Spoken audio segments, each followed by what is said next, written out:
Hello. जी, हाँ जी। मैं hospital के रिसेप्शन से बोल रहा हूँ सर। कहाँ से बोल रहे हैं? आप जी बोल रहे हो ना? हाँ हाँ, बताइए। आपकी दीदी यहाँ पे अभी आई थी हॉस्पिटल। हाँ। रिसेप्शन से वो जब स्टेयर्स उतर रही तो उनका पैर फिसल गया और वो थोड़ा सा स्लिप हो गई, तो मुझे लग रहा है इनके हेयर लाइन फ्रैक्चर है। और वो अभी मैं तो यहाँ पे आया हूँ और वो वहाँ पे हैं दीदी। आपको तकलीफ काफ़ी है उनको, तो मैंने कहा मैं आपको इन्फॉर्म कर दूँ। नहीं, एक मिनट। गिरी है वहाँ पे? हाँ, आपकी दीदी हैं, वो रोते हुए बता रही थी कि भैया को फोन कर दो, तो मैंने अपनी हाँ। मोबाइल से किया है। उनका मोबाइल उनके पास है, उसमें भी पता नहीं क्या प्रॉब्लम हो गई, सिग्नल विग्नल जा रही है ना, वो भी गिर गया था। मैंने इसलिए नहीं किया फोन के आप पैनिक करें, आप परेशान मत होना। लेकिन ये है कि आधा पौन घंटे से वो अभी चिल्ला भी रही है, क्योंकि हेयरलाइन फ्रैक्चर उनको लग रहा है छोटा मोटा है उनके। तो दीदी है कहाँ पे अभी? अभी वो रिसेप्शन पे ही बैठी हुई हैं, 1.5 घंटा पहले गिरी हूँ, ये रिसेप्शन पे बैठ के रो रही है बहुत तो तेज। रिसेप्शन पे के बिठा रखा है, तो अंदर लेके जाओ ना। मैं अंदर तो नहीं ले जा सकता सर उनको अभी। अरे क्या पागल आदमी है, तो फोन क्यों कर रहा है फिर मुझे? तो अंदर एडमिट कराना मेरे भाई।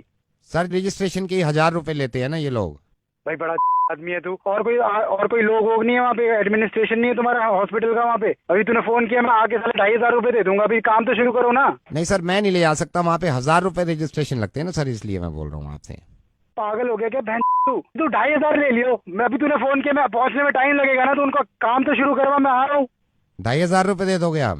2,500 रुपए मारूंगा तुम्हारे मुंह पे साले। हजार कंफर्म की बात करने कर से रहा है। पहले ही मारोगे आप? अबे क्या कंफर्म? कि ये जो कॉल करी है मैंने, ये जेन्युइन भी है या नहीं, जो आप 2,500 रुपए फौरन देने के लिए बात कर रहे हैं? कहाँ से बात कर रहा है तू? आई एम सो सॉरी जी। आप सबसे पहले तो इस बात का इत्मीनान रखें कि आपकी दीदी गिरी नहीं है। और मैं कहाँ से बात कर रहा हूँ? मैं रेडियो मिर्ची से नवेद बोल रहा हूँ। अब ये क्यों बात कर रहा हूँ, प्लीज मेरी इस बात को समझिएगा।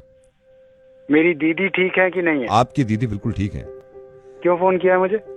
जब मैंने फोन किया तो आपने कंफर्म नहीं किया कि ये 2,500 रुपए जो ले रहा है ये इंसान, ये जेन्युइन भी है या नहीं।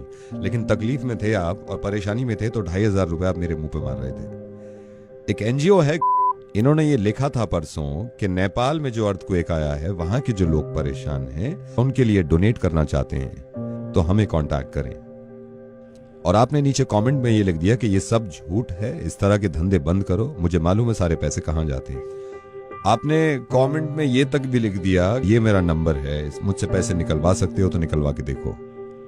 मुझे मालूम है कि ये की जिम्मेदारी नहीं है कि वो नेपाल के लोगों की मदद करे, क्योंकि वो एक इंसान है, तो ये एक इंसान की जिम्मेदारी है कि वो नेपाल के लोगों की मदद करे, जो लोग अर्थक्वेक में परेशान हैं, जो लोग अर्थक्वेक में खत्म हो गए हैं, जिनके परिवार बिछड़े हुए हैं, उनकी मदद करे। ये जरा सोचिए तो सही, आप तो दिल्ली में ही थे जब ये अर्थक्वेक आया है। जिस वक्त ये झटके लग रहे थे ना हमें, उस वक्त रूह कांप गई थी लोगों की कि अगर खुदा न खास्ता कुछ ज्यादा हो गया तो क्या होगा।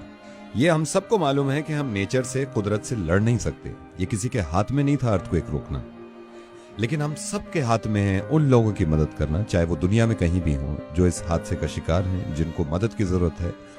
ये मैंने पता किया है नेपाल फोन करके, वहां पे बहुत सारे छोटे बच्चे ऐसे हैं जिनके माँ बाप मलबे में दब गए हैं और मर गए हैं। आपको मालूम है वो बच्चे अपने माँ बाप तक को याद नहीं कर रहे, क्योंकि भूख लग रही है उनको, क्योंकि खाना खाना है उनको, क्योंकि चोट लगी हुई है उनको। मुझे मालूम है कि आपने कोई बुरा काम नहीं किया, ये इंसान की मर्जी होती है कि वो किसी की मदद करे या ना करे। लेकिन कम से कम एक ऐसा एनजीओ जो कि ऑथेंटिक है, जो कि नेक काम कर रहे हैं, अगर वो लिखते हैं कि नेपाल के लोगों की मदद करें, तो अगर हम उनको बढ़ावा भी नहीं दे रहे, तो कम से कम ये तो ना करें कि हम ये लिख दें कि झूठ बोलना बंद करो और अपने आप पैसे कमाने बंद करो।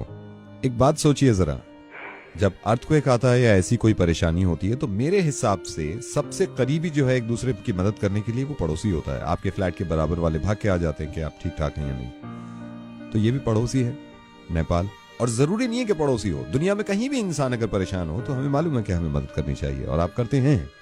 लेकिन आपने थोड़ा सा गलत किया कि इस तरह का कमेंट लिख दिया कि आप पैसे कमाना बंद करिए।